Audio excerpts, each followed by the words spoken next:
Jim, there have been many times on the podcast where you have mentioned how certain strategies might not apply to super savers. At what point do you consider someone a super saver? How are the strategies different?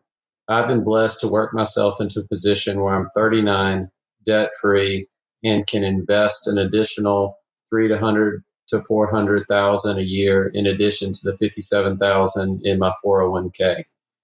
All right, Robert, you definitely qualify as a super saver, but there's no cutoff here where somebody becomes a super saver.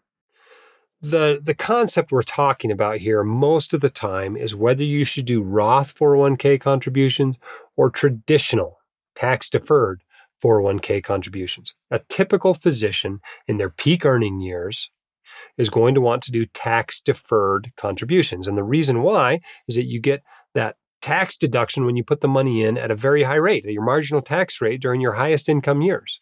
And then when you take that money out in retirement, you're able to use it to fill the brackets, right? Some of it comes out maybe at 0%, 10%, 12%, 22%, et cetera. And you can fill the brackets. And so you put the money in, you might save 37%, you take the money out and maybe you pay 20%. And that's a winning strategy. However, if you save so much money or you have so much other retirement income that you're still going to be in the top bracket in retirement, then this might not apply to you. You may be better off actually making Roth contributions even during your peak earnings years. Now, wherever that additional income comes from in retirement to fill those brackets, whether it comes from, rents from real estate properties, whether that comes from a huge tax deferred account, whether it comes from a working spouse, whatever it comes from, if it's enough that you're still in high tax brackets when you're taking that money out, then you qualify as a super saver. But there's not any exact cutoff of that amount. But if you think about it, we're generally talking about people with IRAs that are bigger than $5 million, right? If you think about the RMD at age 72, it's something like 3.8%. And so if you got a $5 million IRA and you're taking out your RMD at 72, that's less than $200,000. Okay, that's not enough to get you into the top tax brackets. If that's your only income, you're still going to be taking money out at moderate tax brackets. So if you're putting it in at 35 or 37% and you're taking it out at 22, 24%, you're not a super saver. Okay, and don't take that wrong. Most people aren't super savers, but it wouldn't be smart for you to be doing a Roth 401k contributions. But if you got 5 or 6 rental properties that are paying you several $100,000 in income every year, and you got this big, huge traditional IRA, and you got a big, huge taxable account spitting out all these dividends, then yeah, you're a super saver and you're going to be in a high tax bracket, and you might want to consider doing at least some Roth 401k contributions during your peak earnings years.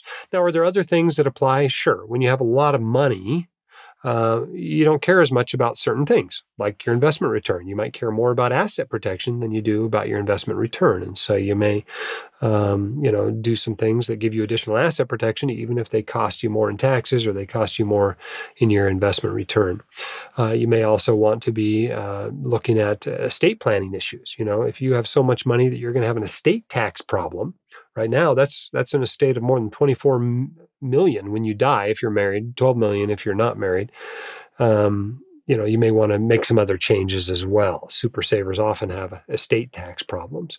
But the main thing I'm talking about when I say super savers should be careful, we're talking about Roth versus traditional 401k contributions. We're not talking about IRAs, right? Because almost everybody listening to this can't make direct Roth IRA contributions, and they can't deduct traditional IRA contributions. So the right answer for most white coat investors for IRAs is to do a backdoor Roth IRA. But as far as the 401k, it's more of a dilemma for some people. Hope that's helpful to you.